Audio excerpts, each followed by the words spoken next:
10가지 테마의 숨은 관광지, 그리고 이색적인 체험, 그리고 먹거리들을 소개하는 서울 수도권 지역을 제외하고 한국의 10군데를 권역을 정해서요, 각각 지역을 특색 있게 소개시켜 드리는 프로그램입니다.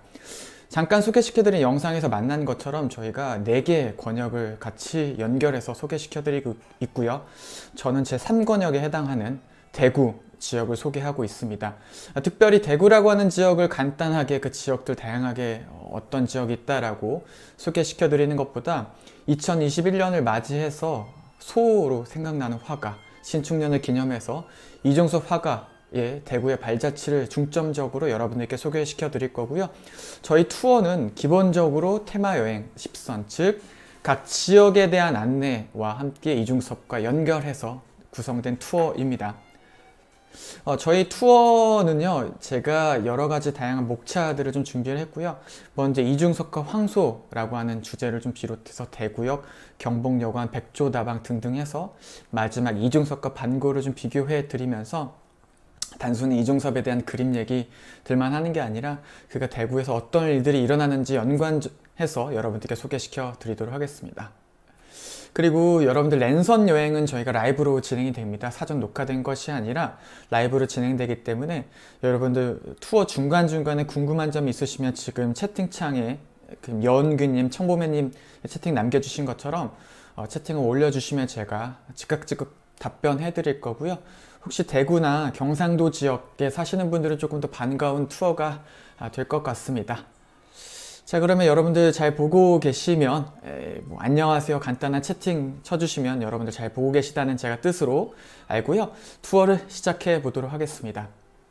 먼저 투어를 진행하면서 제가 여러분께 질문을 드려보고 싶은 것 중에 하나가 제가 그림, 어쨌든 이중섭이라고 하는 분은 화가이잖아요. 화가에 대한 그림에 대한 소개를 하면서 정말 많은 분들에게 인기가 많은 화가임에는 틀림이 없는 것 같습니다. 한국적인 화가로. 이중섭을 한국에서 유명하다고 하면 전 세계를 통틀어서 가장 유명한 화가는 누가 있을까요? 저희가 이런 특별한 조사를 한번 CNN에서 한 적이 있었는데 전 세계에서 가장 유명한 그림 그리고 화가는 누구일까요? 여러분들 혹시 의견 있으시면 채팅창에 올려주시고요. 1위는 다름 아니라 모나리자였습니다. 루브르 박물관에서 가장 인기가 많은 그림이기도 하고요. 저희가 예상컨대 가장 비싼 그림으로 많은 분들이 추정을 하고 있습니다. 네. 기리TV님께서, 여운길님께서 고흐라고 말씀해 주셨는데 안타깝게도 고흐는 3위에 해당이 됐습니다. 2위는 모나리자를 만들었던 다빈치 최후의 만찬 벽화가 선정이 됐었고요. 3위가 고흐의 별이 빛나는 밤입니다. 네. 피카소, 윤지혜님과 선유님이신가요? 제가 영어라서 좀 글씨를 읽는데 좀 제한이 됐는데요. 피카소가 5위, 게르니카의 그림이 5위가 선정됐었고 4위가 뭉크였습니다. 그래서 저희가 이렇게 전 세계적으로 많은 사람들의 사랑을 받았던 그림들을 잠깐 소개시켜 드렸는데, 네, 유선님이요. 네, 죄송합니다. 제가 이제 영어를 읽다 보니까 정확하게 좀 알지 못했는데 채팅 쳐주시면 제가 성함 잘 불러드리도록 하겠습니다. 이렇게 좀 진행이 좀 됐었습니다. 그래, 해외.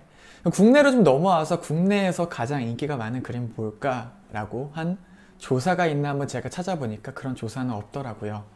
그런데 인기가 많은 그림이면 좀 비싼 경우가 많아서 제가 그런 공식과 좀 대입시켜 봐서 우리나라 화가들 중에 가장 비싼 화가 그리고 그림은 누구일까요? 어떤 분들은 고흐와 비견되는 이중섭 화가의 그림 황소를 떠올리실 것 같은데 사실 황소는 8위에 해당이 되고요. 1위부터 7위까지가 김한기 화가의 우주라고 불리는 그림이었습니다. 이 그림이 홍콩 경매에서 132억에 팔렸고요. 세금까지 합해서 한 그림의 가격이 150억 정도에 팔렸습니다. 김영진님께서 정확하게 맞추셨는데요. 사실 김한기 화가에 대해서 이런 별명이 있다라고 합니다. 환기불패라고요. 저희가 비트코인, 삼성전자 이런 거 사면 때로는 저희가 상승장에 사지 않고 하락장에 사서 손해를 보시는 분들이 혹시 투어에 참여해 주시는 분들 가운데 계실지 모르겠지만 이 김한기 화가의 그림 사을 절대 실패하지 않는다라고 하는 이야기가 있을 정도로 많은 사람에게 사랑을 받고요. 8위가 이중섭 화가의 황소를 비롯한 소 시리즈라고 합니다. 네.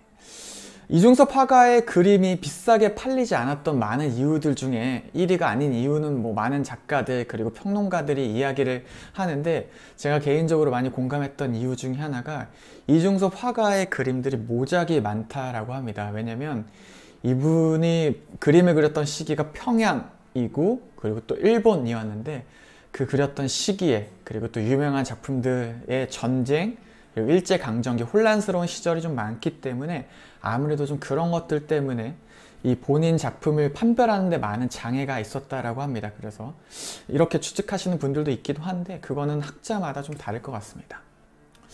여러분들 이중섭 하면 일반적으로 황소를 떠올리실 것 같은데, 이 황소라고 하는 그림이 인기가 많았던 이유는 1970년도에 새마을운동 그리고 우리나라 국민들이 많이 열심히 일을 하면서 그때 그 당시 이중섭 화가의 전시가 있었고요. 이 화가의 그림을 보면서 많은 사람들이 열심히 일하는 국민, 그 자신, 그 본인들의 모습을 이 화가의 그림을 통해서 경험하게 되면서 그래서 좀 더 인기가 많아졌던 이유가 있기도 합니다. 그런데 이중섭 화가의 황소 그림은 사실 그의 본인 평생 일생 동안 몇 점, 한 10점밖에 되지 않고요. 이중섭 화가의 저는 대표작이, 가장 유명한 작품이 저는 은지화라고 생각합니다. 은지화를 여러 곳에서 그렸는데 대구에서 그렸던 은지화가 유명하다고 생각하고요. 그 이유는 뭐냐면 그의 그 그림이 바로 뉴욕 현대미술관이 모마에 전시되어 있기 때문입니다. 그래서 저는 이중섭 화가라고 하면 떠올리는, 저희 여러분들 많이 생각하시는 제주도, 통영, 진주, 부산 이런 지역들보다 대구역으로 한번 가보려고 하고요. 저희가 이중섭 화가가 대구에서 지냈던 시기를 한번 오늘 발자취를 따라가 보려고 합니다. 이중섭 화가는 서울에 있었거든요. 서울에서 전시를 하다가 본인 전시가 실패하게 되고, 친구였던 시인 구상이라고 하는 분이 이 대구에서 전시를 할 걸로 좀 추천을 하게 됩니다. 그래서 대구역으로 내려오게 됩니다. 저희가 한번 대구역 역사를 한번 가보도록 하겠습니다. 네, 김영진님께서 담뱃갑의 은지화라고 말씀해 주셨는데, 네, 맞습니다. 은지화 시리즈가 정말 많은데 그 이야기는 제가 조금 더 자세히 말씀드리도록 하고요. 담뱃갑에 있었던 은박지에다가 본인이 새겨서 만든 걸로 유명하죠. 네, 맞습니다. 제 그림은 제가 이따가 조금 더 발자취를 따라가면서 자세하게 설명해 드리도록 하겠습니다. 일단 대구역 하면, 이 대구역이 건설하게 된 건 일본인들이 경부선을 내게 됩니다. 경성, 즉 서울에서 부산까지 본인들의 물자 이동, 이 조선 땅을 강점, 실제로 본인이 억압하면서 막대한 경제적인 이익을 취득하기 위해서 철도 라인을 건설하게 되는데, 시작점이 경성 서울이었고요. 끝나는 지점이 부산이었습니다. 그래서 서울에서 쭉 내려오기 시작하면서 대구역을 조그맣게 건설하게 되는데, 이후에 대구역을 본인들이 살펴보니까 지리적으로 정말 중요한 거죠. 그래서 역을 조금 더 업그레이드해서 르네상스 양식으로 1912년도에 여러분들 보시는 이 사진, 그 사진 형태로 건설하게 됩니다. 지금은 대구역 형태가 이렇게 되어 있는데요. 민자화가 돼서 롯데백화점이 좀 자리 잡고 있었고, 실제로 여러분들께 보여드린 사진은 지금 제가 직접 찍은 사진입니다. 지금부터 제가 여러분들께 보여드린 투어는 저 혼자 준비한 것이 아니라요. 문체부, 가이드라이브, 마이리얼 트립과 함께 저만 혼자 또 답사가는 것이 아니라 많은 PD님들 그리고 대구광역시 관광업계 관계자들께서 많은 자료들 그리고 후원 도와주신 덕분에 만들어진 투어입니다. 그래서 많은 분들의 노력이 좀 들어가 있어서 개인적으로 좀 자부심을 좀 갖고, 그리고 또 잘 해야겠다라고 하는 긴장감을 좀 가지고 임하고 있습니다. 제가 직접 찍어온 사진이고요. 예전의 모습과 비교하면 전혀 그 모습이 남아있지 않죠. 그리고 여러분들 대구역은 지금 많은 분들이 이용하시지 않은 역입니다. 왜냐면 동대구역에 KTX가 뚫리게 되면서 이 대구역은 지금 일반적인 열차, 새마을호나 ITX 열차만 좀 지나가면서 실제로 통행량이 많이 줄었습니다. 하지만 이전에는 대구역이 가장 중요한 지역이었습니다. 지금 여러분들이 보고 계시는 건 중앙로인데요.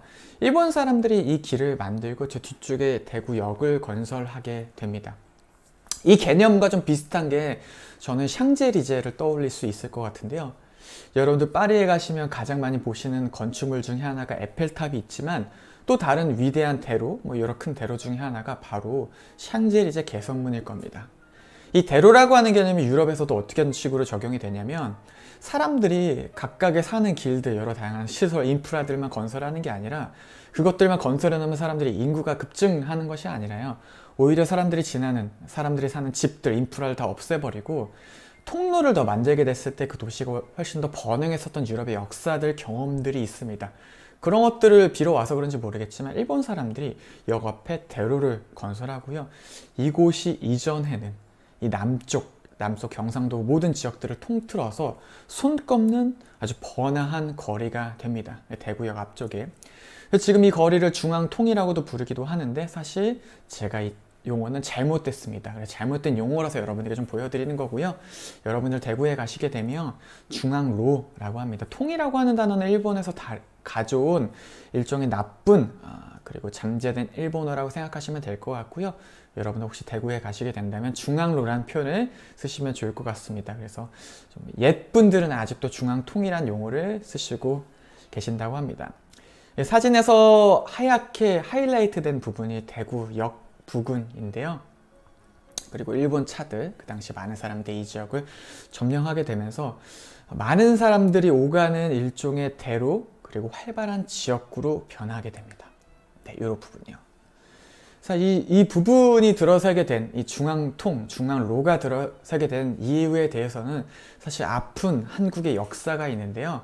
저희가 오늘 이따가 주목해 볼 이중섭의 발자취를 찾아볼 부분이 지금 여러분들께 보여드리는 지도에 하이라이트 되는 부분이 있거든요. 저희가 북성로 부근이라고 이야기하는데 원래 이전에 일본 사람들이 중앙로를 내기 이전에는 이곳이 성벽이 있었던 자리입니다. 성벽이 있었고 성벽을 따라서 북쪽에는 북성로, 동쪽엔 동성로, 남쪽엔 남성로, 서성로 이런 식으로 성벽이 있었는데 일본 사람들이 본인의 이득을 취하기 위해서 그리고 상정가들이 진출하기 위해서 이 성벽을 다 무너뜨려 버립니다. 그리고 그 자리가 길이 남게 되죠. 그래서 그 당시에 가장 번영했던 길이 북성로 부근이었고요. 왜냐하면 아무래도 중앙로 저 끝부분, 성벽 바깥쪽에 여기 위치하고 있었기 때문입니다. 그리고 지금 대구에 여러분들 가시게 되시면 동성로가 가장 번영한 길이거든요. 그래서 동성로라고 하는 단어의 기원이 이전에 성벽에 있었던 자리라고 보시면 될 것 같습니다. 그래서 개인적으로 좀 이 지역을 소개하면서 안타까운 역사를 제가 접하게 됐었죠. 저희가 오늘 볼 지역이 북성로 지역인 게 해방 이후에 그리고 전쟁, 6.25 전쟁을 경험하게 되면서 많은 피난민들이 이 지역에 모여들게 됩니다. 왜냐하면 일본 사람들이 이전에 이 지역을 활발한 거리로 활용을 했었고 그리고 번화한 지역으로 활용했기 때문에 그 뒤를 이어서 사람들이 정착하게 되었고요. 이곳에 정착했던 사람들이 단순히 일반 사람들이 아니라 한국의 유명한 문인들 그리고 작가들 이런 분들 그리고 건축적인 위인들이 등장하게 되는데 이상화 시인, 빼앗긴들의 봄이 오는가 혹은 그리고 우리나라의 건축계 대부 김중업 선생님 그리고 잠깐 말씀드렸던 김영진님께서 맞추셨던 김한기 선생님도 그 당시에 이 지역에 모여들게 되면서 우리나라 최고 문인들, 예술가들이 모여드는 거리가 바로 이 북성로 앞쪽 그리고 향천동이라고 보시면 될 것 같아요. 그러다 보니까 구상 시인도 이중섭 화가에게 이곳 문인들이 많이 거주하는 곳에서 전시를 하면 아무래도 그 스토리 그리고 또 홍보하는 데 조금 좋지 않겠나라고 하는 생각 때문에 이곳으로 데려오게 된 겁니다. 제가 지금부터 이 지역 사람들의 문화를 설명해 드리려고 하는데 안타깝게도 이 지역 모든 곳들이 개발됐었고 그 당시에 흔적들을 저희가 발견하기 너무나 어려웠습니다. 제가 단순히 사진만 가지고 설명해 드리는 것보다 제가 이곳을 방문하다 보니까 좋은 장소가 있어서 여러분들 그곳에서 찍었던 사진을 통해서 설명해 드리려고 하고요. 그곳이 제가 나중에 여러분들 꼭 방문하시면 좋은 향촌문화관이라고 불리는 곳입니다. 그곳에 제가 직접 방문해 보니까 북성로 그리고 이 지역 사람들의 삶을 모두 담겨놓은 모형들이 있어서 그걸 보여드리면서 여러분들께 그 사람들이 어떤 삶을 살았는지 설명해 드리고자 합니다. 바로 이 지역에 첫 번째 들어서게 되면 이런 사진을 만나시게 될 텐데요. 이게 부영버스라고 하는 게 이 향촌로 그리고 북성로 지역에서 운영이 됐었다라고 합니다. 혹시 투어에 참여해 주신 분들 가운데 이 부영버스란 단어 들어보신 적 있으신가요? 저는 사실 이 세대를 잘 몰라서 저희 어머니께 여쭤보니까 정말 단번에 맞추시더라고요. 경성 부역버스, 즉 우리나라의 최초로 서울에 운영된 버스 회사를 맞추시고 알고 계시더라고요. 저는 잘 몰랐던 내용이기도 한데 이번에 대구 투어를 준비하면서 알게 되었습니다. 이 부영버스가 서울에서만 운영된 게 아니라 동시에 대구에서 운영됐다라고 합니다. 이 버스라고 하는 운영 수단은, 저희가 운송 수단은 지금 여러분들 보실 땐 단순히 버스구나, 기차구나, 전철이구나 이렇게 생각하실 것 같은데, 당시에는 최첨단, 전철만 다니던 시대 최첨단 기술 운송 수단이기도 했었고요. 그것만 봐도 이 대구라고 하는 지역이 새로운 문물이 동시에 서울과 연결돼서 보급됐었다라는 걸 저희가 경험할 수 있는 일종의 그런 모형이라고 보시면 될 것 같습니다. 자, 그리고 두 번째, 양복점들이 중앙로에 많이 구성되어 있었다라고 하는데, 양복점? 그냥 있을 수도 있겠지라고 생각하실 수도 있을 것 같은데요. 양복이라고 하는 것 자체가 일단 개화기에 1800년도 후반도에는 외교 사신들이 입던 옷입니다. 우리나라 사람들은 한복을 입었었죠. 그리고 나서 일제가 한국을, 조선 땅을 점령하게 되면서 많은 서양 문물이 들어오게 됐고, 많은 사람들이 쉽게 개량 한복을 벗어 던지고 검은색 양복을 입을 수 있게 됐죠. 그런데 양복을 입는 이 문화들이 단숨에 끊겼던 적이 있었는데, 그게 바로 6.25 전쟁입니다. 전쟁이 일어나니까 모든 물자들이 끊기게 되는데, 이 대구만큼은 많은 사람들이 쉽게 양복을 입을 수 있었다고 합니다. 그 이유는 뭐냐면, 미군이 이 지역 전쟁에 참전하면서 대구라고 하는 지역이 낙동강 하류, 전방에 있는 낙동강 하류 지역과 연결되어 있었고, 지리적인 이점, 전라도와 경상도를 연결할 수 있는 그 중요도, 지리적인 이점 때문에 미군이 이곳에 자리 잡게 되는데, 미군들이 낙하산이라든지 여러 물자들이 남는 낙하수소의 나일론이라든지 이런 걸 가지고 사람들이 양복을 계속 꾸준히 만들기 시작하면서 그곳에서 나오는 걸 가지고 옷을 만들어 입었다라고 합니다. 그래서 양복점 하나 가지고 이런 역사까지 연결되는 걸 저희가 발견할 수 있습니다. 대구라고 하는 지역은 많은 피난민들이 모여들었던 지역입니다. 문인들 뿐만 아니라 그 사람들이 회포를 풀 수 있는 유일한 장소는 바로 이 주점이었습니다. 지금도 대구에 여러분들 가시게 되면 대구 막걸리들이 유명하다라고 하는데요. 사실 저는 개인적으로 해외에서 좀 일정 기간 생활했기 때문에 이 막걸리에 대해서 좀 친숙하게 좀 느껴지지 않긴 하지만, 막걸리 애호가들은 대구 막걸리들을 좀 찾는 분들이 일부 많은 분들이 좀 계시더라고요. 잠시만 제가 설명하다가 채팅창에 좀 올라온 내용을 좀 설명해 드리려고 하는데, 유서님께서 양복점 간판 아래 숫자는 전화번호인가 라고 말씀해 주셨는데, 저도 정확한 건 잘 모르겠지만 지금 보니까 텔이라고 적혀져 있고 1064인 걸 보니까 전화번호 있는 거인 것 같습니다. 네, 김영진님께서 말씀해 주시는 그 내용인 것 같습니다. 네, 저도 그렇게 좀 추측을 해보고요. 이제 모형을 통해서 좀 경험하는 그런 내용입니다. 자, 그럼 저희가 다시 돌아와서요. 사람들이 이런 음식들을 좀 먹으면서 회포를 풀었는데, 이 사람들이 먹었던 소울푸드를 좀 설명해 드릴게요. 소울푸드는 저희가 그 본인의 영혼의 음식, 본인의 힐링하는 그런 음식으로 최근에 몇몇 검색어, 해시태그에 올라가기도 하는데, 제가 생각하는, 저는 파리에 좀 거주를 했었거든요. 그런데 지금 잠깐 한국에 와서 랜선 투어를 진행하고 여러 다양한 도스 투어를 진행하고 있습니다. 뭐 강의라든지. 저에게 있어서 소울푸드는 파리의 추운 겨울날, 지금 같은 날씨에 감기에 걸렸을 때 먹는 뱅쇼, 핫 와인인데요. 이 피난민들, 그리고 대구에 살았던 사람들에게 소울푸드는 이 향촌 문화관에 가시면 모형을 여러분들 만나실 수가 있는데, 바로 따루국밥이라고 합니다. 이 따루국밥은 지금 대구식 육개장이라고 보시면 될 것 같은데, 소고기들이 쭉 들어가서 부산에 가면 먹는 국밥처럼, 돼지국밥처럼 대구에 가시면 이 뜨거운 겨울날 점심 혹은 저녁에 잠깐 혹은 아침에 해장으로 따루국밥을 많이 먹는다라고 합니다. 피난민들이 많이 먹었던 음식인데요.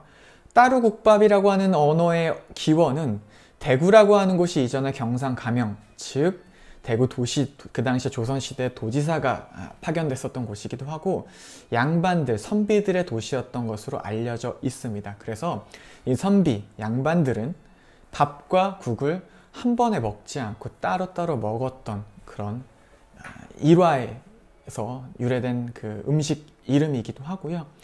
피난민들이 이 따루국밥을 먹을 때는, 지금 여러분들이 대구에 가셔서 따루국밥을 먹게 되면 고기, 그리고 또 푹 고운 소고기 국물을 통해서 일종의 해장국, 그리고 또 영양식으로 드시는 음식이지만, 그 당시에 피난민들은 가난했기 때문에 선지, 그리고 약간 소고기 맛을 조금 낼 수 있는 그런 사고를 가지고 먹는 일종의 한 끼 때우는 저렴한 음식이었다고 합니다.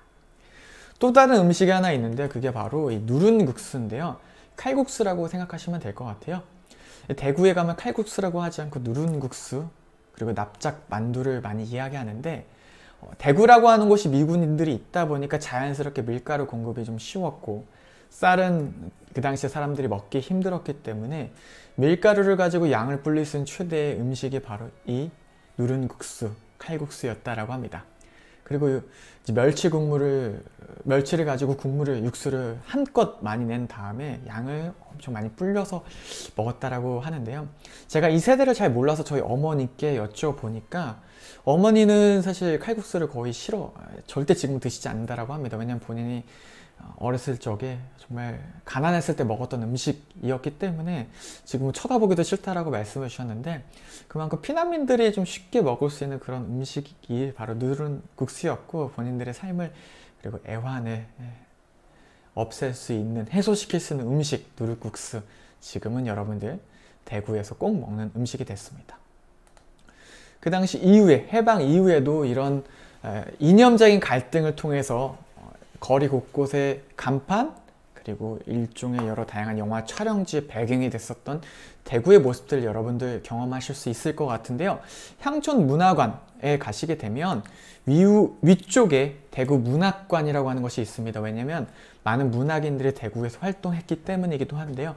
제가 그곳을 좀 다니다가 좋아했던 한 문구를 좀 발견하고 여러분들께 소개시켜드리고자 사진을 찍어 왔습니다. 김춘수 시인, 저는 개인적으로 수능 시험 때 공부하면서 이 시인에 대해서 많은 것들을 외웠던 것 같은데 이 시인이 대구에서 본인의 생애를 가장 많이 머물렀었고 본인에게 참 의미를 지닌 고장이다라고 이렇게 말씀해 주셨는데 김춘수 시인뿐만 아니라 이중섭도 본인에게 있어서 이곳은 본인의 마지막으로 시도할 수 있는 전시회 그리고 예술적인 마지막 몸부림이 담겨진 곳입니다. 그럼 저희가 이제 대구라고 하는 지역 향촌동 왜 이중섭 화가 문학적인 지역인지 제가 설명을 좀 드렸으니까 다시 이중섭에 대한 이야기로 좀 넘어가 보도록 하겠습니다. 이중섭 화가가 구상시인의 요청을 받고 대구에 내려오게 됐는데요. 그 당시에 원래는 하숙집에 들어가려고 했는데 이중섭에 대한 평판이 좋지 않아서 오기 바로 직전에 하숙집에 들어가는 건 거부당하고요. 이분이 경복여관에 들어가게 됩니다. 역전 앞에 있는 조그만한 여관이었고요. 이 여관은 지금 여러분들이 제가 사진을 좀 보여드리면 이 사진은 그 당시에 있던 건물은 다 없어졌고요. 만물상이 들어가 있었습니다. 하지만 이 대구광역시에서 이 향촌동 문화, 대구에 다는 지역에 대한 문화를 여러분들께 소개시켜드리는 그런 문화 산업의 일환으로 이런 간판을 통해서 경복여관이라는 이 간판을 통해서 저희가 이 지역을 유추할 수 있었고요. 그리고 이중섭 관련된 제가 여러 다양한 사진을 찾다 보니까 경복여관 모형 사진을 좀 발견하게 됐는데요. 이건 이중섭 화가가 생후 태어난 건 1916년입니다. 그래서 생후 100주년을 기념해서 국립현대미술관에서 덕수궁 이중섭 화가 관련된 전시를 진행했습니다. 그때 만들어진 모형입니다. 경복여관에서 이중섭 화가가 머물 때는 지금 여러분들이 보시는 것처럼 빛도 가득하고 좀 뭔가 정돈된 모습일 걸 생각하실지도 모르겠지만 이 여관이라고 하는 것 자체가 그 당시 사람들이 머물 때는 또 이중섭이 머물렀던 경복여관 2층 구호실은 깜깜하고 어둡고 거의 빛조차 들어오지 않는 그리고 음침한 공간이었다라고 합니다. 이중섭 화가는 대구에 내려오게 된 건 새로운 본인의 전시 그리고 이 전시를 통해서 본인의 목적은 자신의 부인과 만나기 위해서인데요. 이중섭 화가의 부인은 일본인입니다. 본인이 유학 갔을 때 만났던 여인이었고 그리고 슬하에 2명의 자녀가 있었습니다. 그런데 해방 이후에 더 이상 이중섭 화가의 부인 일본인이기 때문에 여권이 더 이상 나오지 않았었고 가족들, 그러니까 2 아들과 이중섭 화가의 부인 마르코 여사는 일본으로 넘어갈 수밖에 없게 됩니다. 그래서 이중섭 화가의 그림에 그리는 목적은 아까 김영진 님께서 말씀해 주신 것처럼 아이들이 뛰노는 모습을 담았었잖아요. 본인의 만인의 그림의 목적 그리고 그림에 관한 많은 주제들은 가족에 대한 그리움이 들어가는 경우가 많았습니다. 그래서 그림을 열심히 그려서 성공하고 그리고 돈을 많이 벌어서 일본으로 넘어가는 게 가장 큰 목적이었습니다. 그래서 그런 목적을 가지고 이곳에서 전시회를 열고 성공적인 전시회를 위해서 많은 노력을 기울였다라고 합니다. 그리고 나서 이중섭 화가가 최태영이라고 불리는 소설가의 소개를 받아서 미국의 한 공보 원장인 메카타트라고 불리는 분을 소개받아서 전시회를 열려고 하게 되는데요. 그 둘 간의 만남이 이루어졌던 것이 바로 이 백조 다방입니다. 다방이라고 불리는 곳, 그리고 또 특별히 향촌동에 자리해봤던 다방은요, 당시의 문인들 그리고 예술가들이 서로 만나는 만남의 장소였습니다.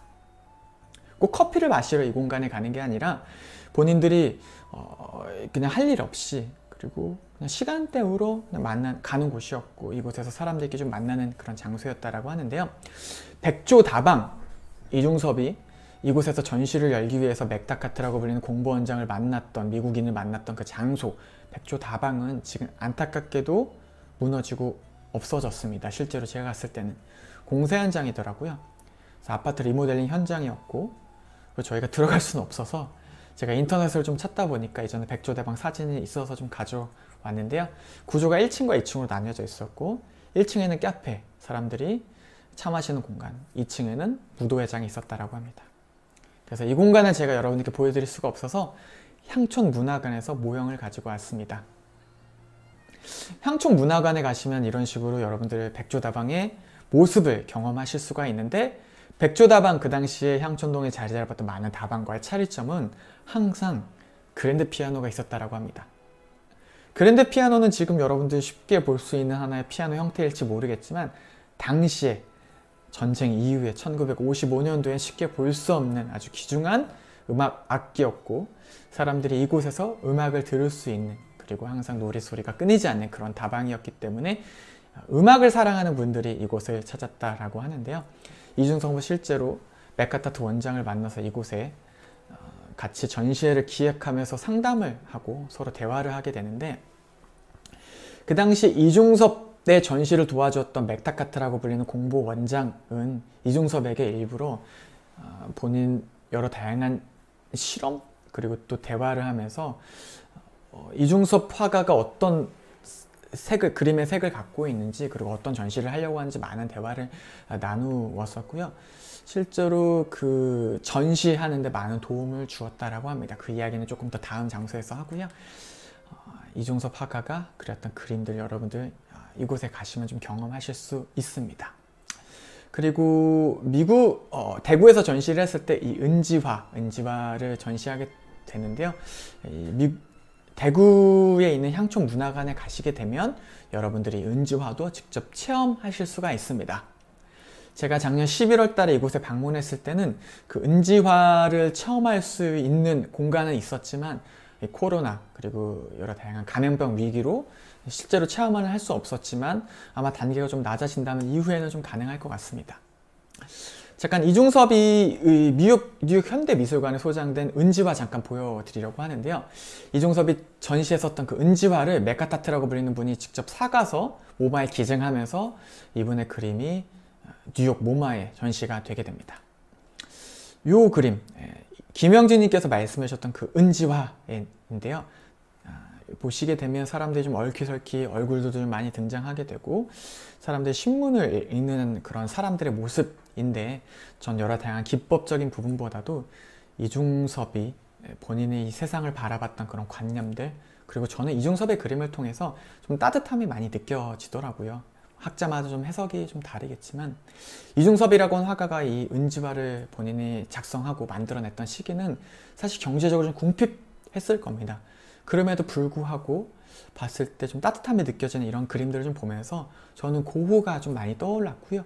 이후에 저희가 투어 발미에 고흐와 이중섭 간의 연관성을 좀 통해서 여러분들 좀 경험하실 수 있게 좀 한번 제가 구성해 봤으니까 한번 기대해 주시면 감사하겠습니다. 실제로 은지화, 이중섭이 모마에 그렸던 이제 은지화가 모마에 소장되어 있는 게 국립현대미술관 전시 때 넘어왔었고요. 제가 이 사진을 보여드리는 건 생각보다 좀 크기가 크지 않다라는 걸 좀 보여드리기 위해서 이 사진을 좀 가져왔습니다.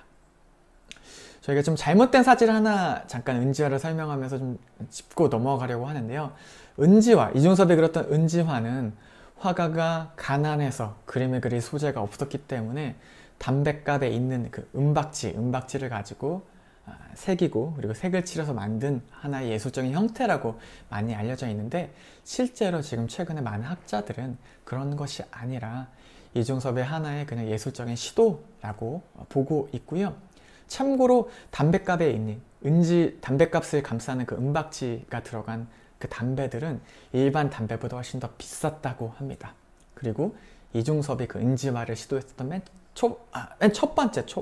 처음 은지화를 시도했던 시기는 미성년자였던 걸로 지금 학자들이 최근에 발견해내고 있습니다. 그래서 이중섭은 그냥 새로운 하나의 예술적인 시도라고 보는 최근의 학계 이론도 있으니까 여러분들 두 가지 의견을 가지고 한번 좀 보시면 더 좋을 것 같습니다. 자, 그리고 윤지희님께서 상감 기법의 결합이라는 이렇게 점점점 해주셨는데, 그 이야기도 제가 조금 더 이후에 곁들여 드리려고 했는데, 저희가 소통한 투어다 보니까, 그리고 또 일반적인 저희가 강의만 혹은 일반적인 저희가 투어로 진행이 되면 이런 의견들도 좀 볼 수가 없는데 랜선트에 좀 묘묘인 것 같은데요. 상감 기법이라고 좀 말씀해 주셨는데, 이중섭이 이 은지화를 만들 때 영향받았던 것이 바로 그 당시 어렸을 적에 이중섭이 평양에서 거주하면서 당시에 고구려 벽화나 이런 것들이, 고구려 유물들이, 오래된 유물들이 발굴됐던 시기였다라고 합니다. 그래서 본인이 그 발굴 현장에 직접 들어가서 봤다라고 하는 그런 이야기들도 최근에 나오고 있어요. 그래서 이중섭이 은지화 기법을 본인이 도입하는 데 많은 가장 도움을 주었던 게 그 당시에 그런 고전적인 고구려나 그리고 우리나라 역사에서 많은 선조들이 시도했었던 기법이라고 하는 그런 이야기들이 최근에 많이 나오고 있죠. 윤주인님께서 정말 잘 알고 계신 내용인 것 같습니다. 자, 그러면 저희가 이중섭이 돌아다녔던 그 향촌동, 지금은 어떤 모습인지 제가 영상으로, 그리고 제가 찍은 건 아니고요, 수고해주신 PD님께서 직접 찍은 사진입니다. 영상입니다. 잠깐 영상으로 어떤 공간인지 잠깐 만나보도록 하겠습니다.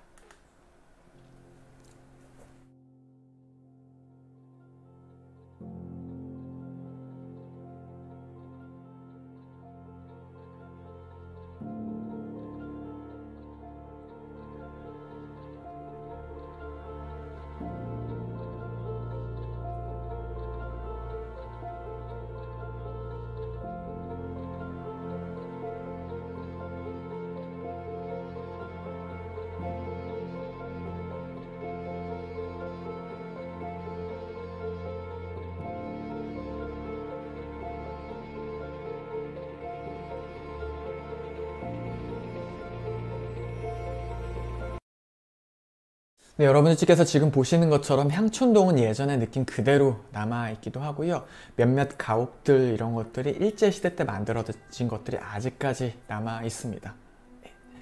그래서 이런 길거리들을 아마 이중섭도 열심히 좀 돌아다니면서 본인만의 이제 전시를 기획했을 텐데요. 지금 여러분들이 보고 계시는 게 이전에 이중섭이 그림 전시를 했었던 미국 공보원 자리입니다. 원래 있었던 건물은 좀 무너지고 새로운 빌딩, 지금으로 지금 빌딩은 아니겠지만 그 당시에 예전 역사로 볼 때는 고층 건물이 좀 들어가 있는데요. 미국 공보원 건물에서 전시가 이루어지게 됩니다. 미국 공보원 제가 좀 많이 말씀을 드렸는데, 미국 공보원이 어떤 건지 좀 설명을 해드리면, 단순히 그냥 영어가 설명해 드리는 게 US Information Center라고 적혀져 있죠. 그래서 미국 문화에 대해서 안내하는 그런 공간입니다. 그리고 이곳의 공보원장 대표가 바로 이중섭 그림을 사주었던 맥타카트라고 불리는 그 미국인이었고요. 그래서 이 공간은 왜 들어서게 됐냐면, 미국인들이 한국의 전쟁 때문에 이곳에 자리 잡게 되죠. 그래서 1945년 이후에 해방하게 되고, 북쪽은 소련이, 그리고 남쪽에는 미국이 자리 잡으면서 저희가 이제 북한과 남한이 나뉘어지게 된 이념적인 갈등이 이제 그때부터 시작되었다라고 보는데요. 미국인이 한국에 자리 잡고 있다 보니까 한국 사람들이 미국에 대해서 좀 반감도 가질 수 있을 것 같고요. 좀 친화적인 정책, 그리고 미군에 대한 문화들을 소개하는 그런 관점으로 세워진 공간이 바로 미국 공보원이라고 보시면 될 것 같아요. 그래서 저는 일례를 제가 들 수 있는 게, 한국 군인들도 저 이라크나 이런 중동 지역에 파견을 가잖아요. 그분들이 군인들이 이제 그 지역에 파견을 평화유지군으로 하게 되면 항상 군인들만 거주하는 게 아니라 한국 문화들을 소개하기 위해서 뭐 태권도라든지 한글 학교 운영들을 같이 하는 것들이 이 문화적인 융합을 통해서 이 군인들만 있게 되면 사람들이 위화감을 느낄 수 있기 때문에 융화 차원에서 이런 문화센터들이 들어서게 되는 것과 좀 같은 맥락이라고 이해하시면 좋을 것 같아요. 이중섭 화가가 이곳에 전시하는 것 자체가 그 당시 획기적이었던 게 이곳은 US, 즉 미국 문화를 홍보하는 곳인데 한국 작가의 그림이 이곳에 걸린다라는 건, 전시하는 장소로 활용된다라는 건 그 당시 정말 획기적인 일이었다라고 합니다. 그래서 이 미국인이 이중섭의 그림을 정말 눈여겨본 거죠. 그때 했었던 전시됐던 그림들 제가 소개시켜 드릴게요. 네. 첫 번째 그림은 구상내 가족이라고 해서 호암미술관, 개인적으로 저는 이중섭의 화가 여러 다양한 그림들 중에 있는데 저는 황소보다도 이 그림을 조금 더 좋아합니다. 왜 그런지는 좀 설명을 해드리려고 합니다. 이거는 구상시인, 그러니까 이중섭 화가가 전시를 하고 나중에 경복 회관에, 그러니까 즉 여관에서만 머문 게 아니라 돈을 이제 여관비를 지불하지 못하는 경우도 있어서 여관에 있다가 친구들 집을 전전긍긍하게 되는데, 본인과 정말 밀접한 관계를 가졌던 구상 시인의 집에서도 잠깐 머물게 됩니다. 외관의 위치, 경북 칠곡 외관 읍에, 경북 칠곡 외관에 위치한 곳에 이제 본인이 잠깐 머물게 되는데요. 이 구상의 가족들을 보는 본인의 심경이 담겨져 있습니다. 좀 개인적으로 좀 애틋하게 보는 게, 지금 그림을 저희가 쭉 나눠 볼 때 맨 오른쪽에 위치한 분이 이중섭 화가입니다. 손을 내밀고 있고 왼쪽에 그림 상단에 위치하고 있는 가족들을 지금 윤지인님께서 말씀해 주시는 것처럼 부러움 그리고 슬픈 눈빛을 하고 있어요. 그래서 이 가족들, 구상내 가족들은 정말 좀 즐겁게 놀고 있잖아요. 얼마나 즐겁게 놀면 한 아이의 얼굴이 이렇게 돌아가겠어요. 천진난만하게 목 없는 저 아이의 모습을 보면서 이중섭 화가가 바라본 시선은 본인의 모든 상황과 대입해보고 이중섭 화가의 시선으로 제가 마음을 둔다라고 했을 때 정말 많이 부러웠을 거예요. 본인은 일본으로 가고 싶어하는 돈이 없잖아요. 그리고 실제로 대구에서 전시를 했을 때 그 전시가 모두 실패로 돌아가게 되었다라고 합니다. 얼마나 슬픈 마음이었겠어요. 그래서 본인의 모든 신명들이 좀 들어가 있어서 애틋한 마음이 전해져서 저는 이 그림을 개인적으로 이중섭 화가의 그림들 중에 가운데 가장 좋아하고요. 제가 한국에 와서 이중섭 화가 이 관련된 투어를 준비하면서 이곳에 좀 가고 싶다는 생각이 들어서 좀 찾아보려고 하니까, 참고로 호암미술관은 에버랜드 그 근처 용인에 위치하고 있어서 에버랜드 그 근처 용인까지 가야 하고, 그리고 코로나 이 팬데믹 사태가 시작되고 나서는 박물관 문이 계속해서 좀 닫혀 있더라고요. 그래서 좀 가서 보지는 못했습니다. 그리고 나서 또 전시했던 그림이 바로 요겁니다. 이 구상내 시인 집에 머물면서 그렸던 풍경화입니다. 이중섭 화가가 사실 그렸던 그림들 가운데 풍경화가 그렇게 많지 않은데, 어떤 학자에 따르면 이 그림이 유일한 이중섭 화가의 풍경화라고 하는 그런 분들도 계십니다. 이중섭 화가에 저는 마음이 개인적으로 들어가 있다라고 보는 게, 성당 그리고 사람들의 모습이 온전하게 뚜렷하게 나타나지 않죠. 그래서 본인이 이 세상, 이곳을 바라볼 때 본인의 상황, 뚜렷하지 않은 상황들, 그리고 본인의 상황이 좀 즐겁지 않다라는 게 저는 이 그림에서 느껴졌습니다. 학자마다 해석은 좀 다르겠지만 저는 이중섭에 대한 일생을 좀 따라가는 입장에서 보다 보니까 이런 마음들이 좀 느껴졌습니다. 그리고 또 하나가 바로 이중섭 화가의 싸우는 소라고 불리는 그림인데, 잠깐 이전에 언급해드렸던 맥다카트 그 원장이 이 싸우는 소, 이 그림과 은지와 세 점을 특별히 이중섭 화가 전시 때 구입을 해주었다라고 합니다. 그래서 이 그림은 최근에 팔릴 때 17억 정도에 팔렸다라고 하는데요. 타임머신을 타고 간다면 저도 이중섭 화가의 그림을 대구 이 전시회장에서 사고 싶다는 생각을 좀 개인적으로 좀 가졌습니다.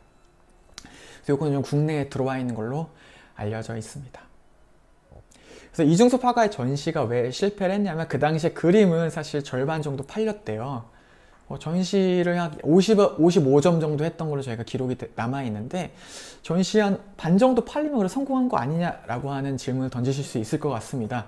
하지만 그 당시에 사실 1955년도에 저희가 소위 말하는 사기꾼들이 정말 많아서요, 전시에 참여해서 그림을 사준다라고 이야기를 하고 그림값을 지불하지 않은 경우가 대부분이었고요. 그리고 이중섭 화가가 크게 전시를 한 거잖아요. 어떻게 보면 미국 공본에서 했으니까 전시를 진행했을 때 유명세 때문에 그분의 그림을 훔쳐가는 경우도 종종 있었다라고 합니다. 그래서 이중섭 화가가 사실 이 전시를 하고 나서 정말 많은 낙담을 했다라고 기록에 남겨져 있습니다. 자, 그러면 이중섭 화가가 있었던 미국 정보원, 공보원은 저희가 갈 수가 없는데 향촌문화관에 가시게 되면 그 미국 공보원을 이런 식으로 재현해 두었습니다. 그래서 이곳 저희가 재현한 공간 영상으로 잠깐 들어가면서 그분 그 당시에 전시에 한번 신경을 저희가 한번 간접 체험해 보도록 하겠습니다. 향촌문화관은 이전에 은행이었던 건물입니다. 대구 최초의 은행이었고 미국 공보원 모형이 있는 자리는 금고 자리입니다. 그래서 이런 식으로 되어 있고요. 향촌문화관에 여러분들 가시게 되면 미국 공보원 이 건물 모형 자리에 전시를 합니다. 그래서 매번 항상 같은 그림이 걸려 있는 것이 아니라 이곳에 있는 그림들은 대구 문학가들, 대구 문학 예술가들의 그림들을 계속 바꿔가면서 상설 전시를 하고 있었고요. 저희가 갔을 때는 이런 추상적인 그림들, 그리고 좀 애틋한, 그리고 다양한 한국적인 색채가 드러나는 검은색 연필화를 좀 떠올리는 그런 묵을 연상시키는 이런 그림들 전시가 진행되고 있었고요. 그때그때 좀 때를 맞춰가면서 이런 전시가 있는데 향촌문화관 같은 경우는 입장료가 1,000원입니다. 단돈 1,000원에 한국의 그런 아름다운 문화들이 담겨진 지역들을 경험할 수 있다는 것 자체가 저는 개인적으로 너무나 소중하다라고 생각이 들었었고요. 입장료가 전혀 아깝지 않았던 그런 장소였습니다. 네, 이렇게 구성이 되어 있으니까 한번 가보시면 좋을 것 같습니다. 아마 이중섭 화가도 이런 식으로 전시하지 않았을까라는 생각을 합니다.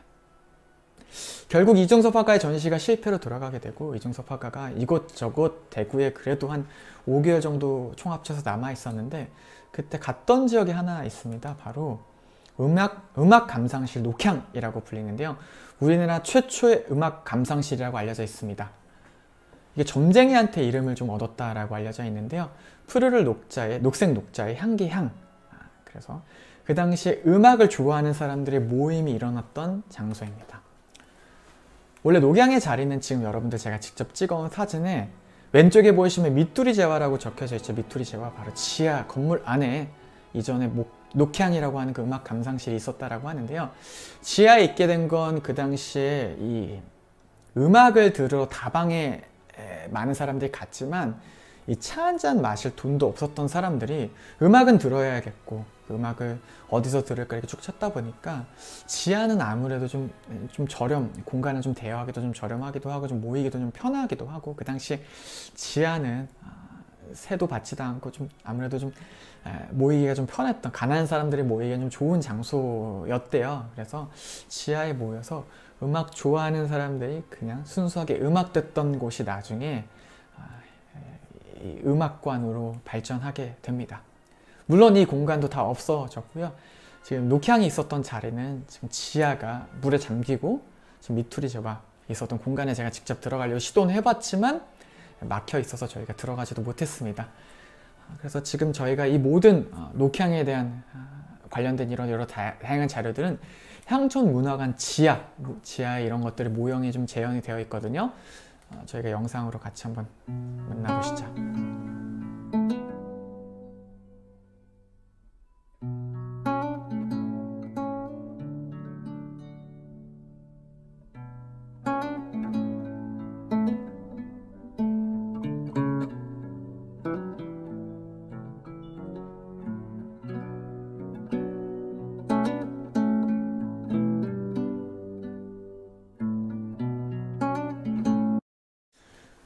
지금 여러분들이 보고 계시는 녹향이라고 불리는 음악 감상실은 사실 원래 사람들이 지하에 모여서 예육해 음악을 사랑하는 사람들이 그냥 모임이 있었던 장소였습니다. 그런데 이곳이 지하에 그리고 이념적 갈등이 심했던 60년대, 70년대를 계속 80년대까지 보내면서 지하에 사람들이 모인다는 것 자체가 그 당시에 빨갱이, 공산주의자 아니냐, 간첩 아니냐 이런 오해를 창립자분이 정말 많이 오해를 받으셨대요. 그래서 이러면 안 되겠다라고 해서 다방 허가를 냈었고 음악 좋아하는 사람들이 계속해서 모였다고 합니다. 그런데 이제 음악 감상실, 지금 저희가 보기 힘들죠. 디지털 음반이 계속해서 나오기 시작하면서 이곳이 쇠퇴했었고 이분이 살아생전에 계속 어떻게든 창립자분께서 이어가시려고, 그리고 또 많은 분들이 후원을 받아서 진행을 했지만 결국 이 창립자분이 돌아가시게 되면서 재정적 위기를 맞이하게 됩니다. 그때 대구광역시에서 손을 내밀어서요, 그 당시에 녹향이 갖고 있었던 오래된 장비들을 기증받는 조건으로 기부하는 조건으로 이 공간 꾸리게 되었고요. 이런 식으로 그 당시에 쓰던 많은 액자들, 그리고 또 물품들이 보관되어 있어서 저희는 그 당시에 제가 1960년대를 살아보진 않았지만 그곳 지역을 제가 간접 경험할 수 있었던 좋은 장소였는데요. 자꾸 영상 속에 여러분들 보실 때 스피커 이런 것들이 좀 보이셨을 겁니다. 참고로 만지지 마세요라고 적혀있는 저 왼쪽에 있는 스피커는 영국제고요. 60년 이상 된 겁니다. 제가 실제로 돌려보진 않았지만 동력을 이런 식으로 손잡이를 돌려서 동력을 얻을 만큼 정말 오래된 스피커였고, 그리고 오른쪽에 있는 건 제가 사진을 보여드렸을 때 많은 분들이 LP판이라고 생각을 하실 텐데 LP판은 아니고요. SP판이라고 합니다. 그러니까 LP판보다 돌아가는 속도가 훨씬 더 좀 빨랐고, 그리고 이 SP판을 돌리게 됐을 때 소리 자체가 거의 한 잡음판, 음악판이었다고 합니다. 이제 그러다 보니까 실제로 음악 소리는 거의 들리지 않는, 그 음악을 심의하게 거의 들어야 되는 그런 상황이었던 거죠. 얼마나 이 사람들이 그 열악한 환경에서도 음악 하나 듣고자 노력했었다는 걸 저는 여기서 느낄 수가 있었습니다. 그 당시에 썼던 카스테이프 종류들 여러 가지 볼 수가 있었고요. 저는 이곳에 방문해서 그 창립자 이창수의 아드님, 셋째 아드님께서 이곳을 경영하고 계셨는데요. 일종의 이제 위탁을 받아서 대구시에서 이분께 급여를 제공하면서 일종의 채용을 해주신 거죠. 녹향이라고 하는 곳을 계속 이어갈 수 있도록 DJ 박스가 있습니다. 그래서 여러분 실제로 이곳을 방문하시게 되면 이런 식으로 녹향이라고 불리는 쪽지가 있죠. 이곳에 사연곡을 쓰면 이분께서 곡을 잘 정리해 두셨기 때문에 사연과 그리고 노래를 좀 받아서 순식간에 좀 빨리 받아서 좀 틀어 주십니다. 그래서 여러분들 한번 가보시면 향촌문화관 지하에 이 녹향이 있어서 음악 감상까지 같이 하실 수 있는 곳입니다. 그래서 제가 이분과 인터뷰한 내용을 바탕으로 여러분께 좀 전달해 드리는 게 좀 맞다라는 생각이 들었습니다. 제가 이곳에 답사 가기 직전에 녹향에 관한 정보들을 기사나 그리고 인터뷰 그리고 블로그를 통해서 많이 접했지만 진짜 녹향에 관한 이야기들을 제가 들려드리는 많은 이야기들은 지금 창립자분 셋째 아드님과 인터뷰해서 얻었던 내용들을 가지고 여러분께 소개시켜 드리는 거고요. 나이가 좀 많으셨음에도 불구하고 정정하게 많은 이야기를 해주셨습니다. 이중섭 화가에 대한 이야기도 빼놓을 수 없는데, 이중섭 화가는 그 당시에 무명 화가였기 때문에 본인이 기억하는 건 그냥 전화 들은 이야기로 이중섭 화가가 노래 감상실 그냥 구석에서 은지화도 만들기도 하고, 그리고 조그맣게 이제 그림을 그렸던 그런 일화가 있었다라고 합니다. 아마 이제 전시가 끝나고 났을 때 이곳에 음악을 들으러 온 것 같습니다. 자, 그러면 저희가 저 향촌동을 쭉 소개시켜 드렸는데 이곳이 어떤 루트가 어떻게 진행되는지 좀 궁금하실 수도 있는 것 같아서 저희가 PD님께서도 영상을 제작해 주셨는데요. 실제로 대구에서 시작해서 여러분들 이렇게 보시면 좋습니다. 첫 번째 대구역, 그리고 경복여관 자리를 거쳐서 백조다방, 미국공보원, 향촌문화관, 목향, 녹향인데 목향으로 표시가 됐습니다. 좀 참고해 주시고요. 이렇게 코스를 도시면 되는데 사실 한번 걷기만 했을 때 30분 내로 그냥 모든 저런 루트를 돌 만큼 좁은 공간입니다. 그래서 여러분들 이곳에 가시게 됐다고 하면 개인적으로 제가 추천드리는 일정은 한 반나절 정도 이곳을 좀 보시게 되면 좋은 코스라고 생각이 좀 듭니다. 그래서 여러분들 이 모든 정보를 얻을 수 있는 곳이 바로 향촌문화관입니다. 향촌문화관은 이제 두 여성분들이 이제 개화기 복장을 가지고 사진을 찍고 웃고 계시는데, 뒤쪽에 보이시는 대구 근대 역사관이라고 불리는 곳에 1, 2층은 향촌문화관으로 구성이 되어 있고요. 3층과 4층은 대구 문학관으로 구성이 됩니다. 그래서 문학인들의 자료가 있고, 그리고 지하 1층에 녹향이 있습니다. 그래서 이곳에서 정보를 얻으시면 좋을 것 같습니다. 이제부터는 제가 여러분들께 향촌동, 대구 이 지역, 북성로 지역을 방문했을 때 팁을 좀 드리려고 합니다. 어떤 곳을 가면 좋을지요? 이곳에 가시게 되면 이제 일단 이곳 대구 근대 역사관에 가면 정보를 얻을 수 있습니다. 그리고 나서 또 저희가 하면 뭐 어떤 것들 하면 좋을까라고 하는 분들에게 추천해 드리면 조금 젊은 분일 수도 있을 것 같은데 저는 개인적으로 나이에 상관없이 시도해 볼 수 있다라고 생각하는 게 지금 여성분들이 지금 복장을 입은 게 개화기 시절의 복장이거든요. 저분들이 직접 어디서 공수에 와서 이 옷을 입은 게 아니라 사실 이런 것들을 빌릴 수 있는 공간이 있습니다. 향촌 부티크라고 불리는 공간인데요. 이곳에 가시게 되면 개화기 시절의 복장, 옷을 1시간, 3시간, 하루 이렇게 나눠서 빌려서 여러분들 이곳에서 사진을 찍으실 수가 있고요. 사진 찍을 수 있는 공간까지 따로 마련되어 있어서 이렇게 향촌 부티크 옥상에 가면 어울리 커피 장소가 있어서 커피 이런 간판 앞에서 왼쪽에 계신 분처럼 사진을 찍을 수가 있고요. 그리고 또 스튜디오 형태로 이제 개화기 시절의 모습을 구성으로 한 공간에 가서 이렇게 예쁜 사진을 찍으실 수가 있고요. 그리고 또 옷을 빌려다가 밖에 나가서 이곳이 대구 근대 모든 문물들이 남아 있거든요. 저는 중요한 이중섭 화가의 발자취들만 소개시켜 드렸지만 그 위에도 많은 장소들이 있어서 이렇게 나가서 오른쪽에 계신 분, 오른쪽에 있는 사진처럼 이런 곳에서 여러분 사진을 찍으실 수가 있다라고 합니다. 그래서 제가 이중섭 투어를 준비하면서 곰곰이 생각한 게 대구 이중섭 투어에 참여해 주신 분들께 혹시 드릴 수 있는 혜택이 뭘까라고 생각을 했었고요. 제가 이 향촌 부티크 직원, 관계자분께, 대표님께 연락을 좀 드려서 저희가 이런 좋은 취지로 이런 투어를 랜선 투어를 진행하고 있는데 혹시 도움을 주실 수 있냐, 프로모션을 진행해 주실 수 있냐 라고 여쭤봤더니 이분께서 원래 1시간에 2만원이고 3시간에 25,000원인데 현금가로 3시간에 2만원 해주시겠다고 하셨고요. 혹시 대구 랜선 투어를 보고 참여했다라고 말씀해 주시고 인증, 예를 들어 영수증이라든지 투어 참여 내역을 보내주시면 이분께서 3시간, 원래 2시간에 2만원인데 3시간에 2만원으로 현금가로 진행해 주시겠다고 하셨고요. 그리고 다만 이곳 이제 감염이나 이런 건 염려를 하실 필요가 없는 게 예약제로 운영되기 때문에 이제 다른 분들, 모르는 분들과 동선이 겹치지 않도록 운영된다라고 합니다. 그래서 참고해 주시면 좋겠습니다. 그리고 또 하나 여러분들이 이곳에 가시면 다방 혹은 커피 마실 수 있는 공간 제가 좋은 곳들 소개시켜 드리게 되겠죠. 영상으로만 한번 저희가 한번 이동해 보겠습니다. 어떤 곳일까요?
네, 지금 여러분들께서 보셨던 공간이 바로 꽃자리 다방이라고 불리는 곳인데 정말 빈티지한 공간이죠. 이곳에 이중섭 화가가 방문하기도 했었던 공간이기도 한데 사실 겉으로 멀리서 이렇게 찾아봤을 때는 걸어진 건물 터처럼 좀 보일 겁니다. 근데 실제로 들어가 보시면 정말 빈티지한 느낌이 나는데 그 당시에 건물 그대로를 리모델링한 형태로 만들어졌다고 합니다. 실제로 제가 이 꽃자리 다방의 대표님과 이제 잠깐 전화통화로 인터뷰를 했었는데 사실 이분께서 이곳에 있었던 여러 다양한 역사들 그런 것들 좀 본인이 생각하면서 건물을 다 부수지 않고 리모델링하는 형태로 진행을 하는데 좀 초점을 두었고 사실 실제로 그런 것들을 진행하는 돈이 조금 더 많이 들었다라고 말씀해 주셨습니다. 그래서 꽃자리 다방이라고 하는 이 지역의 다방의 어원은 반갑고 고맙고 기쁘다 라고 불리는 그 단어에서 좀 어원이 됐었고요. 왼쪽에 보이시는 사진은 이곳에 오래된 역사적인 흔적이 아직도 남아있다는 걸 좀 보여드리기 위해서 이렇게 좀 사진을 좀 찍어 왔습니다. 그리고 이곳에 가시면 여러분들이 먹으실 수 있는 그런 또 하나의, 제가 여러분께 추천해드리는 하나의 또 커피가 꽃자리 커피가 있습니다. 그러니까 이 다방의 시그니처 같은 커피인데요. 이 커피를 만들게 된 건 그 당시에 많은 문인들, 그리고 이 향촌동에 머물렀던 사람들이 먹었던 다방 커피를 현대식으로 재해석했다라고 합니다. 제가 여러분들께 추천해드리기 위해서 직접 저희가 돈을 지불하고 먹었는데요. 좀 먹어보니까 너무 좀 달지도 않고, 그리고 저희가 일반적으로 라떼나 카푸치노 같은 경우는 좀 거품이 좀 저희가 좀 많잖아요. 근데 거품이 좀 많지 않아서 좀 적어서 다방 커피를 현대적으로 해석했다라는 말이 정확하게 좀 맞아떨어졌던 그런 커피였어요. 그리고 좀 달달하기도 하고. 그래서 여기 여러분들 가시는 분들을 위해서 좀 저희가 또 대표님께 여쭤봤더니 프로모션 해주시거나 혹은 또 혜택을 주실 수 있냐라고 여쭤봤더니 저희 대구 이중섭 투어를 참여해 주셨다는 걸 인증해 주시면 저희 커피를 드시거나 뭐 한 잔 여러 가지 주문을 하셨을 때 간단한 디저트들을 제공해 주시겠다고 하셨습니다. 그래서 이곳에 가시게 되면 꼭 대구 이중섭 투어를 듣고 왔다라고 해주시면 대표님도 좀 좋아해 주실 것 같습니다. 그래서 유선님께서 감사합니다 이렇게 말씀해 주셨는데 나중에 꼭 대구에 한번 참여해 주셔서 이런 프로모션 쓰셨으면 좋겠네요. 그리고 이곳에는 구상의 시, 꽃자리라고 불리는 그 시가 이곳에서 유래되기도 했었습니다. 그리고 구상 시인 같은 경우는 초토의 시라고 불리는 그 시가 이곳에서 발표되기도 했었는데 그 시는 구상 시인의 초토의 시라고 불리는 시는 노벨 문학상 후보에 2번이나 올랐을 만큼 구상이라고 하는 그분이 해외에서도 잘 알려진 예술가 그리고 문학인입니다. 그분의 흔적이 남겨진 곳이에요. 자, 그리고 제가 또 마지막으로 추천하는 이 향촌동의 핫플레이스는요, 대화의 장이라고 불리는 공간입니다. 정말 힙한 공간이라고 개인적으로 생각이 들었던 게, 지금 이곳은 카페로 커피숍으로 운영되기도 하는데, 지금 여러분들 뒤에 보시면 티셔츠 왼쪽에 여러 다양한 물품들이 좀 걸려 있죠. 팝업 스토어가 있습니다. 그래서 아마추어 이런 것들을 만드는 공방 관련된 분들이 이곳에 등록을 하고 본인의 물건을 팔 수 있는 그런 공간이기도 하고요. 뒤쪽 공간, 이쪽 마당같이 예전 한옥의 마당처럼 구성이 되어 있는데 이곳에 쿠킹 클래스도 진행을 하고요. 또 토요일 저녁마다 모르는 사람들끼리 한 주제를 가지고 대화하는 그런 공간으로 쓰이고 있습니다. 이곳은 원래 대화장 여관이라고 불렸던 공간을 개조해서 만든 건데요.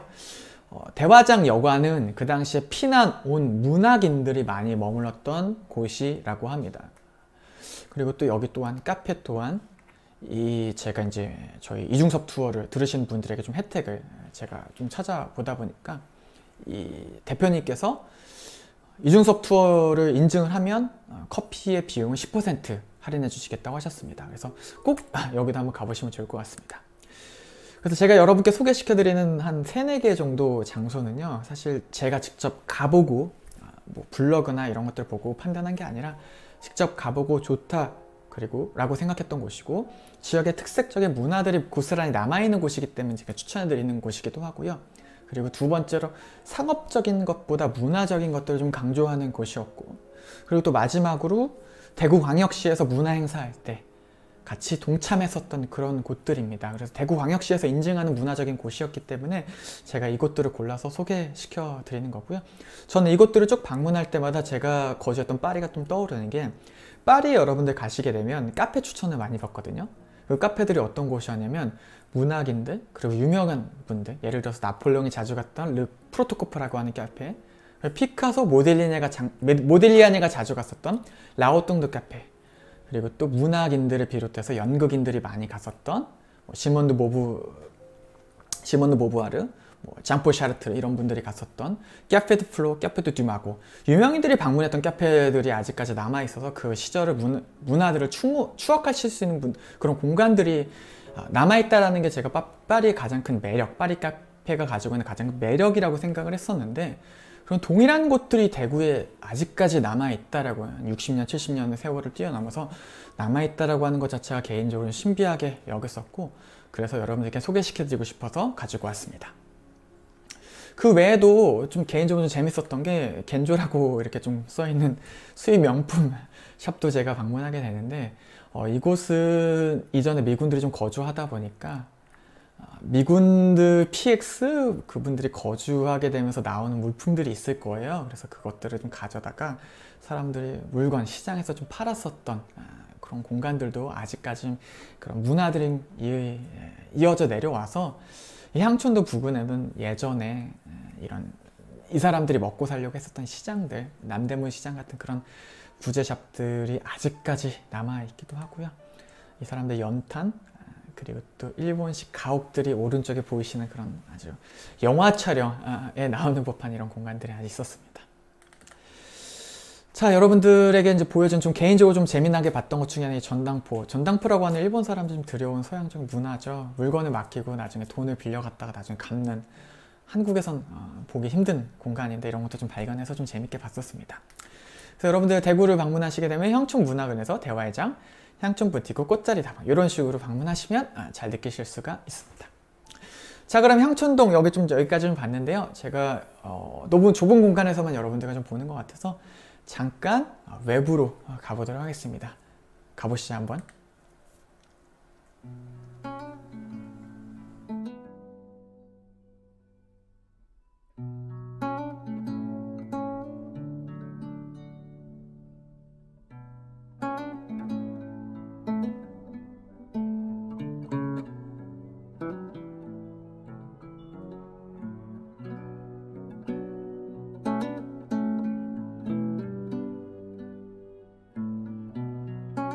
네, 지금 여러분들께서 보셨던 곳은 강이 흐르는데 금호강이라고 해서요. 낙동강과 연결된 강이라고 합니다. 그리고 이곳은 동천유원지입니다. 동천유원지. 일제강점기 시절에 있었던 대구의 유일한 유원지였습니다. 지금 여러분들이 녹색창, 검색창이나 뭐 다양한 인터넷 포털 사이트에 대구의 볼거리 하면 정말 많은 곳들이 나오는데 그 당시 이중섭 화가가 활동했었던 이 시기에는 유일하게 있는 유원지가 바로 이곳이었고요. 이곳에 놀이동산, 스케이트장 뭐 이런 것들이 있어서 사람들이 본인의 생활, 터전, 지금이야 저희가 놀 수 있는 놀이수단이 정말 많죠. 예를 들어서 뭐 아이패드라든지 컴퓨터 등등 이제 아이들이나 넘내둬서 놀 수 있는 수단들이 많지만 그 당시에는 이곳이 유일하게 놀 수 있는 공간이었다라고 합니다. 제가 이곳에 왜 왔냐면 바로 이중섭 화가가 이곳에서 그림을 그렸기 때문입니다. 저는 이 그림이 정말 역설적이라고 생각이 드는 게 지금 사람들은 즐겁게 뛰놀고 있어요. 여러분들 한번 이곳을 한번 생각해 보시면 비가 오는 날에, 지금 비가 오는 날에 사람들이 뛰놓고 밖에서 활동하고 있는 모습들이 좀 보이는데 일반적으로 상식적으로 비 오는 날에 저렇게 활동한다는 건 좀 어울리지가 좀 않는 거죠. 비가 오면 사람들이 실내로 들어가야 되는데 사람들의 모습을 보면 좀 활발하게 뛰노는 듯한 느낌들이 좀 많이 듭니다. 그래서 저는 개인적으로 이 글을 보면서 당시 이중섭 화가, 제가 그림을 그림 사학자적으로 해석하는 게 아니라 이중섭 화가의 마음으로 들어갔을 때 이 그림을 보면 아마 이 전시회 그리고 본인의 실패했었던 아주 암담한 상황들이 이곳에 담겨져 있지 않을까라고 하는 생각이 좀 들어요. 그래서 이중섭 화가가 이곳에 왔을 때 많은 사람들은 신나게 놀고 있지만 본인의 마음속에는 저런 비들이 내리고 있지 않을까라고 하는 그런 마음까지 들었던 그림이기도 합니다. 그래서 이중섭 화가가 그렸던 또 하나의 동천유원지까지 여러분들과 좀 방문했었고요. 동천유원지는 대구역에서 이렇게 한 3km 정도 떨어진 곳이고요. 지하철로도 가실 수가 있고 택시로는 저희가 이동했을 때 한 조금 막혀서 6,000원에서 7,000원 정도 나오게 됐습니다. 지금 보시기에는 그때랑 큰 차이는 없는 것 같아 보입니다. 그래서 이중섭 화가가 여러분들 생각하셨을 때 일반적으로 그런 좀 거센 그리고 힘찬 그림들, 강렬한 그림들보다 때로는 이런 평온한 유토피아적인 그림들이 훨씬 많다라는 걸 좀 저는 보여드리고 싶었고, 이중섭 화가의 그림이, 이중섭 화가의 작품이 뉴욕 현대미술관, 우리나라를 대표하는 김한기 그리고 또 백남준 선생님보다 먼저 뉴욕에 본인의 작품이 전시됐다라는 걸 조금 눈여겨볼 만한 요소라고 생각하고 잘 알려져 있지 않다라고 생각해서 그런 관념, 그런 것에 초점을 맞춰서 대구 지역도 소개시켜드리고 이중섭 화가도 간단히 안내해드렸습니다. 이중섭 화가에게 영향을 많이 줬던 예술적인 인물들은요, 사실 많은 분들이 고흐를 떠올리실 텐데 학자들은요 조르주 루어라고 하는 분을 조금 더 연관해서 보고 있습니다. 그래서 왼쪽에 있는 분은 조르주 루어라고 불리는 화가의 그림이고요. 그리고 오른쪽은 이중섭 화가의 흰 소를 좀 흰 형태로 하얀색으로 좀 표현했던 그림입니다. 실제로 이중섭 화가를 비롯한 그 당시 한국 화가들은 조르주 루어, 조르주 루어는 마티스, 저희가 야수파로 대표되는 마티스와 같이 전시를 했었던 그런 분이기도 합니다. 그래서 색채, 화려한 색채, 그리고 정제되지 않는 선, 이런 것들이 이중섭 화가의 영향을 많이 준 것으로 저희가 예술학적으로 좀 보고 있고요. 아까 보여드렸던 외관성당도 마찬가지입니다. 왼쪽에 여러분들 보이시는 조르주 루어의 그림과 외관성당도 어떻게 보면 제가 이렇게 쭉 찾다 보니까 가장 비슷한 그림들을 찾아서 여러분에게 좀 보여드리고 있습니다. 이런 부분도 좀 닮지 않았나 라고 생각이 드는데, 개인적으로 조금 더 스토리적으로 좀 닮은 분은 아마 저 개인적으로는 이중섭 화가는 반고를 닮지 않았는가 라고 생각을 해봅니다. 둘 다 좀 공통점이 있는 것 같은데요. 어떤 공통점이 있었냐면 둘 다 자화상을 그렸던 걸 제가 가지고 나왔습니다. 하나는 이중섭 화가의 자화상, 그리고 또 하나는 반고흐의 자화상인데요. 둘 다 좀 비슷한 관점에서 본인의 모습을 그렸습니다. 이중섭 화가의 자화상은 단 한 점 남아있다고 하는데, 여러분들이 보고 계신 이 자화상은 이중섭 화가가 정신병원에 입원했을 때 나는 미친 게 아니라 다른 사람의 강요에서 들어간 거다, 내 정신은 멀쩡하다라는 걸 증명하기 위해서 이 자화상을 그려냈고요. 여러분들이 보고 계신 오른쪽에 있는 고흐 또한 정신병원에 입원했다가 내 정신이 이제 잘 돌아오고 있다는 것을 보여주기 위해서 이 그림을 그렸다라고 합니다. 그리고 동생에게 이렇게 편지를 쓰죠. 내 눈빛을 봐라. 내 눈빛은 정신 나간 사람의 눈빛이 아니다 라고 강력하게 이야기했다라고 합니다. 그래서 둘 간의 공통점을 첫 번째로 이걸 찾을 수가 있었고요. 네, 두 번째로 여러분들께 보여드릴 두 번째 그림은 형제 우애 관계입니다. 반고흐의 영원한 동반자, 반고흐의 후원자는 바로 동생 테오였습니다. 제가 반고흐 하는데 사실 반고흐의 진짜 이름은 빈센트입니다. 반고흐는 성이에요. 그래서 빈센트 반고흐, 테오 반고흐입니다. 네, 그래서 빈센트라고 부르는 게 맞지만 이제 여러분들의 이해를 돕기 위해서 저는 반고흐라는 표어를 계속 써왔는데, 둘 간의 우애가 두터웠던 것으로 알려져 있죠. 여러분들이 많이 좋아해 주시는 반고흐의 그림, 해바라기, 그리고 별이 빛나는 밤, 이런 것들을 그릴 수 있었던 건 반고흐가 아를로, 그리고 남프랑스에 있는 생레미로 들어가면서인데, 그 모든 지원들을 반고흐의 동생 테오가 도와주었습니다. 이중섭 화가는 일본에서 일제강점기 때 예술 공부를 할 수 있었는데요. 일제강점기, 누구나 가난했던 억압의 그 시절, 어떻게 그가 일본으로 넘어가서 그림을 그릴 수 있었을까요? 그 이유는 그의 형 때문입니다.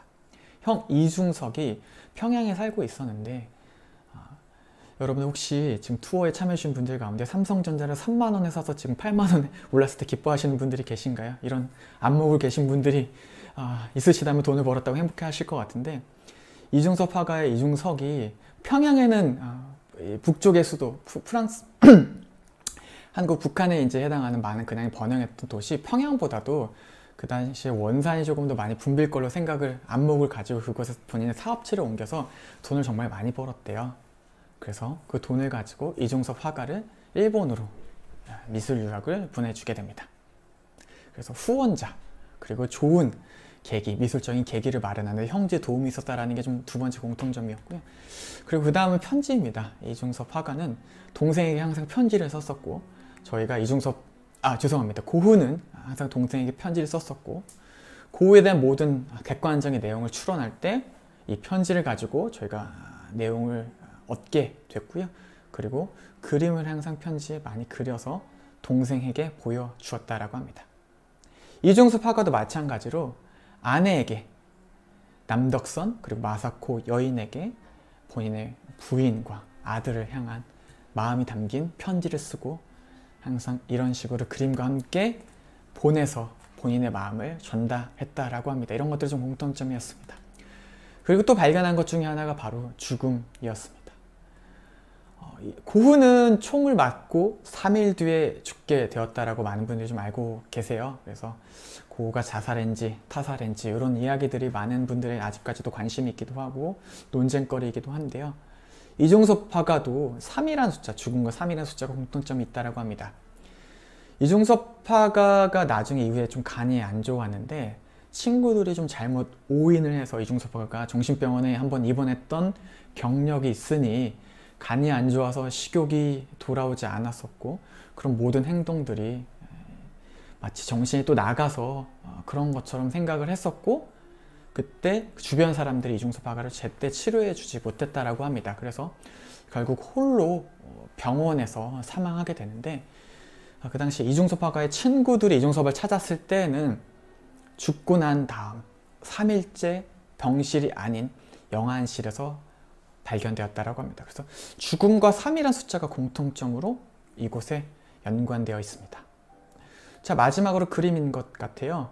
둘 다 그림에 대한 오해를 받는 것 중에 하나가 이중섭 화가의 그림, 달과 까마귀라고 불리는 그림, 이 그림 많은 분들이 해석할 때 본인의 우울한 심경들이 담겨져 있다고 좀 보았지만 사실 제가 이중섭 화가에 대해서 공부를 하다 보니까 최근에 많은 이론은 이 그림은 슬픈 본인의 그리고 낙심 그리고 자살을 암시하는 그림은 아닌 걸로 많은 사람들이 보고 있습니다. 일단 이중섭 화가가 이 그림을 그렸던 시기 1954년도 이 시기는요 활발한 작품을 했던 그 시기입니다.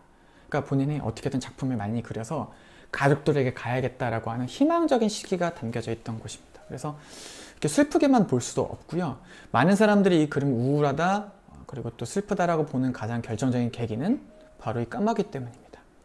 까마귀는 한국적인 정서 아래 아주 불길한 동물이고 그리고 슬픈 분위기를 자아내지만 이중섭이 왜 까마귀를 소재에 등장시켰을까 한번 생각을 해보면 이중섭은 민족혼을 강조했었던 이몽년이라고 불리는 선생님을 통해서 미술 공부를 좀 배웠었고 이중섭이 많이 했던 그림들 가운데 이 황소라고 하는 걸 보니 민족혼을 담아서 그렸다라고 많은 학자들이 해석을 하고 있습니다.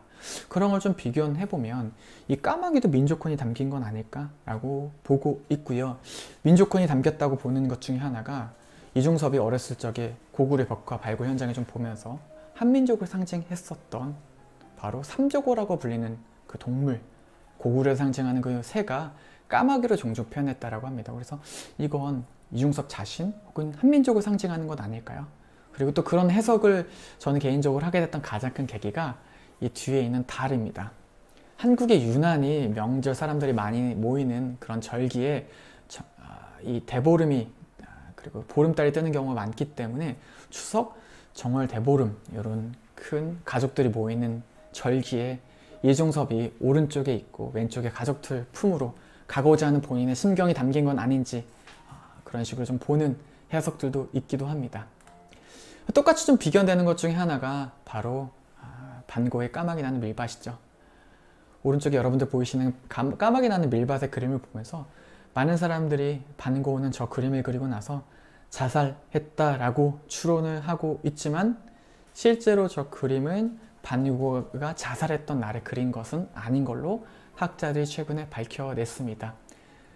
그래서 반고는 단순히 그냥 흐린 날에 밀밭에 까마귀 날아가는 그런 풍경들을 본인만의 새로운 스타일로 격정적으로 그려냈기 때문에 많은 사람들이 불길한 그림이라고 생각을 했지만 실제로는 최근에 많은 이론들이 저 그림은 그냥 반고의 특별한 본인의 색깔이다 라고 하는 이야기들이 많이 나오고 있죠. 그래서 제가 보여드리는 반고와 이중섭 둘 간의 공통점들을 통해서 이 두 화가들을 그리고 그의 발자취들을 여러분들 다시 한번 생각해 보시면 좋을 것 같고요.